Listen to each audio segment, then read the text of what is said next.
By the end of this video, you will know exactly how to make every one of these brand new transitions so you can go viral. Let's go! The first transition will be this race tint, which I legit use in every one of my edits. And to start, you want to make sure you have at least 2 clips ready. And the first step will be creating an adjustment layer. So head to the top, click on layer, new, and then select adjustment layer. To make everything a bit more organized, we're going to cut this to the exact length of our clips and then delete everything that comes past this point. Now we should have one short adjustment layer, and because this transition is made by using multiple effects, we're going to duplicate this layer twice by just pressing Ctrl and D 2 times. Now we should have a total of 3 adjustment layers and our 2 clips, of course. Let's start off at the very top. The first adjustment layer we're going to use for the actual tinted look, and to do that we're going to go to effects and presets and search for tritone. Make sure you use the normal one that's just called tritone and drag it onto your top adjustment layer. As you can see, the color of your clip will already change, and here it's very dependent on which color you want to use. The normal one is a bit of a brownish gray, but I want to change it to a red, so I'm going to select the midtones and the midtones only, and then you can select any color that you want to tint your clip in. As I said, in my case I'm going to go for a red, and I'm also going to brighten that a little bit up. But like I already said, you can choose any color you like, just make sure it fits your edit. Once that's done, press on OK. We're going to combine this with a second effect, so go to effects and presets and search for God Rays. There should be an effect called Creates God Rays, and if you can't find this effect inside of your After Effects, it's probably because you don't have the plugin installed. But don't worry, it's a free plugin, just search it on Google, or you can also get the link from my Discord server in the description. Once that's done, we can drag it underneath of our tritone effect, and as you can see, we'll make it look a lot more brightened, and we also get these rays. We're going to change a few settings though. First of all, I'm going to put the length from 2000 to 500, then I'm going to put the exposure from 5 down to 3, and I'm going to open up the chromatic aberration and put the amount from 0 to 200. As you can see, this will add some more color around the edges of our character, which I think looks pretty cool. One quick tip, always check the brightness of your clip to adjust the exposure, because some clips might be a bit darker, some might be a bit brighter, so definitely keep that in mind and adjust the exposure if you have to. Next step is actually going to be adding the animation, because as you can see, this is now just covering our entire clips, and we want to have it in the point where they cut only. So I'm going to go right there and press T on my keyboard to set a keyframe for the opacity at 100%. Then I'm going to go to the beginning of my adjustment layer and put this from 100 down to 0. Copy this keyframe by pressing Ctrl and C, and then also paste it at the end by pressing Ctrl and V. Then we're going to select all of them and press F9 on our keyboard to easy ease, and open the graph editor because we want to change the speed in which this animation is happening. The graph I like to use here is very simple. We're going to click onto the top one right here, and then just drag the bottom handles a bit towards the middle. Not all the way, about 95%. And for the top handle, we're also going to go about halfway to the right. For the other side, you just want to mirror these settings. So here I'm going to go to the left with the top handle, about 50%. And with the bottom handle, I'm also going to go to the left towards the center, about 95% of the way. Now we can close the graph editor, and when we look at our animation, you can see it's only happening when our clips cut. Right now it still looks pretty out of place though, so we're gonna add some more effects to go with it. First thing, and actually most important, is gonna be S_shake, so search for that and then drag it onto your bottom adjustment layer. Again, if at any point you can't find a certain effect, make sure you have all of the plugins installed. Like I said, I have an exact guide on which plugins you need on my Discord server. This effect is gonna be very important because we will use it across all of the transitions in this video. So make sure you listen up, because the first step is again gonna happen at the point where our clips cut right here, and this time we want to set a keyframe for the amplitude. 1 is a bit too much, so we're going to select this value and put it to 0.5, and when we press U on our keyboard, it should bring up that keyframe we just created. Now the way we want to make this animation is going to be same as with the opacity keyframes before. We're just going to go to the beginning and set the amplitude down to 0 to create another keyframe. Then we're going to copy this exact keyframe by pressing Ctrl and C, and also paste it at the end so that we have an animation. We also want to change the graph, so select all of the keyframes, press F9, and then open the graph editor. In here it's going to be pretty similar to what we did with the tint transition, so select the middle one again and drag the bottom handles towards the middle around 90% of the way. Then for the top handles, we're going to go a bit less. I'm going to go about 1/3 of the way to the right for both of them, and that's going to create our shake animation. Close the graph editor, and one last pro tip, also make sure you enable motion blur instead of the S-shake settings. Like I said, we're going to need this shake effect later on as well, so make sure you actually create it like this. The last effect I want to use for this tint transition is called the lens blur, because it will just make the transition look a bit more seamless. And for that, we're going to open effects and presets and search for BBC Lens Blur OBS. Drag it on the middle adjustment layer, and here we're going to set a keyframe for the iris scale right at the point where the clips cut. Before we create the rest of the animation, make sure you put the gamma from 220 up to 1000, and then again we can press U. You can see we have a center keyframe like with the 2 other animations. Now we can move to the beginning of the adjustment layer, put it to 0, then copy this keyframe and also paste it at the end end like we did with all of the other animations. Select the keyframes and press F9 to easy ease. And the graph we want to use here is the same one we just created with the tint. So select the bottom handles, drag them around 95% to the middle like this. And then for the top ones, just make sure you cut them in half lengthwise, so about this much. Now just apply your color correction and you're good to go. Like I said, this effect is amazing. You can use it in your intros or in your editing parts. And on top of that, it's very, very popular. The second transition is called a time slice slide, which compared to a normal slide looks way smoother. Now, because this is not a regular slide, the way we want to create this is a bit different than we would normally. Again, what you see right here is my two clips with the S_shake combined that we created in the previous transition. Now, before we add any other effects, we're going to create the slides first. And for that, we're going to search S_blur more curves and drag it on our first clip right here. Make sure you set a keyframe for the Shift X and then also put your warp X from no to reflect. Press U on your keyboard. You can see this first Shift X keyframe. And then we're going to go to the end of our layer right here. And because in my case, I wanted to slide to the right, I'm going to put the Shift X from 0 to 600. To make the transition line up, we're going to apply the same effect to our second clip right here. And again, make sure you're at the very start of it. And this time we're going to go into the opposite direction because we want them to flow. So create another keyframe for the Shift X and put it from 0 to -600 this time. Then press U, go to the very end of your clip and set it down to 0 so it moves into the original place. Again, to avoid these ugly black bars, we're going to go to warp X and instead of no, select reflect. And then we're going to select all keyframes at once and press F9 to easy ease. Select only the ones from the first clip and open the graph editor. And it will look something like this. To change it, we're going to select the top handle and just drag this straight down about 90% of the way. And for the bottom handle, we're going to go around 80% of the way. So it looks like a very steep water slide. Close the graph editor and you might have guessed for the second animation, we're going to do the same thing, but here it's going to be flipped upside down. So start with the bottom handle, drag this one up again about 80% of the way. And then the top handle, we're going to drag about 90% of the way to the left. Close your graph editor. And if you now look at your edit, you should have these smooth slides combined with our shape. And because we're now goofy R CapCut editors, we're going to make it look way cooler by now adding our time slice effect. For that, we're going to create a new adjustment layer that's the same length as our clips and cut it right at the end to delete everything that comes past here. And then you might have already thought of it. We're going to go to effects and presets and search for S_time slice. Drag this effect onto the adjustment layer we just created. And the placement here is also quite important. So make sure that your layer with the S_shake lays above both the time slice and your clip layers. You could also keep the time slice as it is right now, which will give you this cool transition, but that's not what we're here for. In our case, we're going to start off by putting the slice direction from 90 degrees to -180 degrees, which will make it just go vertical. And then we're going to put the slice number from 12 down to 4. That will still leave them as individual sections. So as you can see, it looks like there's a few bars across our screen, which are just slicing our clip in half. And to give it this smooth touch, we're going to enable interpolate frames. And now it will go from slicing our clip up into one smooth transition that spreads across the whole thing. Before we finish, I always recommend you then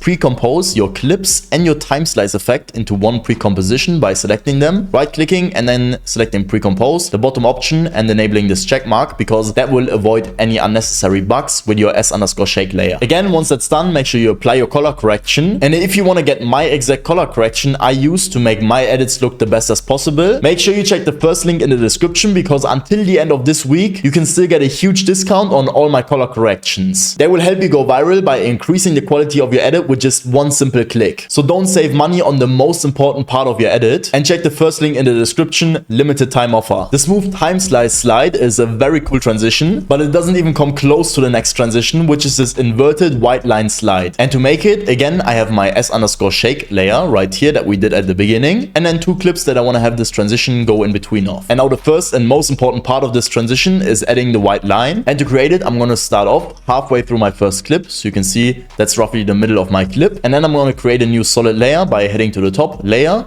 new, and then solid. Here, we're going to choose white as our color, and then we're going to press onto OK. That will create a new layer, and we want to make sure we drag that above all of the other ones. And then I'm going to cut it right here by pressing Ctrl, Shift, and D. Delete everything that comes before that, and then go to the middle of your second clip, which for me, again, is going to be roughly here. And then cut it again by pressing Ctrl, Shift, and D, and also delete everything that comes past this point. To make this layer a bit thinner, we're going to press S on our keyboard, and then click this check mark called Constraint Proportions. That will let us squish it a bit together by putting bring this value from 100 down to 25%. And we don't want it to start just randomly in the middle of our clip. So I'm going to go to the start of this layer, press P on my keyboard, then right click and separate the dimensions. By separating our dimensions, we will later be able to edit the graph of this effect. And in this case, we only need the X position. So I'm going to set a keyframe and then just decrease it until it's all the way out of our edit, about this much right here. You don't want to go too far, but also make sure it's not accidentally cutting into your clip a bit, because that will make it look a bit weird. Make sure you're over the border. And then at the end, we're going to do the opposite thing. Right here, we want it to be all the way to the right. So I'm just going to grab it and then drag it all the way to the right until it's about the same amount over our clip border. That will automatically create the keyframe and make sure the keyframe aligns with the end of your layer. That will make our line move from left to right. And again, we don't want to look like a goofy ass CapCut editor. So we're going to change the graph. Select the keyframes and press F9. Then open the graph editor. And in here, we just want to drag both the handles almost all the way to the opposite direction. So for the first one on the right, we're going to drag it all the way to the left almost. And for the bottom one, we're going to drag it to the right also almost all the way. That will give us a graph that almost looks like a S. And now when we close the graph editor and take a look at our preview, you can see the line is moving way better. To make the movement look a bit more realistic, we're also going to enable this section right here, which is called motion blur. And that will just blur it when it's moving. And what's also very important for this animation is the transparency of our white line. If you look at the example I showed earlier, you can see that it's not just a plain white slide, but it actually is interacting with our clip. And to create that kind of effect, I'm going to duplicate my clip layers by selecting both of them and then pressing Ctrl and D. And I'm going to pre-compose them both together by right-clicking, selecting pre-compose, selecting these two options and pressing on OK. Then I'm going to click on toggle switches/modes in the bottom. And for our pre-composition, we want to go to the point where it says track matte. And instead of no matte, we're going to select our white solid layer, which is responsible for our line. So click on that and that will vanish our white line. To bring it back in the way that we want, we're going to go to effects and presets. And first of all, search for invert. Drag the normal invert effect, very important, onto the layer we just pre-composed right here. And as you can see, now it already looks more like the way we want it. But to get rid of this bluish color, we're also going to search black and white and drag this underneath of the invert effect. Once that's done, I personally also like to just emphasize on the dark parts a bit more so we can see the contrast. And to do that, what you can do is go to effects and presets and search for curves. There should be an effect just called curves, and we're going to drag that onto the same layer. Now, instead of here, it will kind of look like your graph editor, but what we can do is go to the bottom section of it and then just drag this line from the center a bit towards the right. And as you can see, when you look at the before and after on our white line, that will just bring the darker areas out and make them look a bit more pronounced. We're not done yet. We want to add some extra detail. So we're going to go to the top and then again, create a new adjustment layer, which we want to cut to the exact duration of our animation, like we did with all the other adjustment layers. Now this layer we're going to use to kind of warp our white line, and the effect we want to use for that is called optics compensation. Once you found it, drag it onto your adjustment layer, and it's very important that this adjustment layer is above our white line and our clips. What we're going to do here is at the point where our clips cut is set a keyframe for the field of view and set this from 0 to 50. Then we're going to enable the reverse lens distortion check mark, and when we press U we can see the first keyframe. Then we're going to go to the beginning, set it from 50 down to 0, and again copy this first keyframe by pressing Ctrl and C and paste it at the end by pressing Ctrl and V. The graph we want to use here is almost identical to the one we used for the S shake, if you remember that from earlier. So easy keyframes, open the graph editor and then start by dragging the bottom handle towards the middle like so. Do that for both of them, and then for the top handles we're also just gonna kind of cut them a bit towards the middle. Once that's done, you can close your graph editor, and then the next effect is going to be two black bars, one coming from the bottom and one coming from the top. To create that, again we're going to need a solid layer, but this time we're going to make it black. So select new solid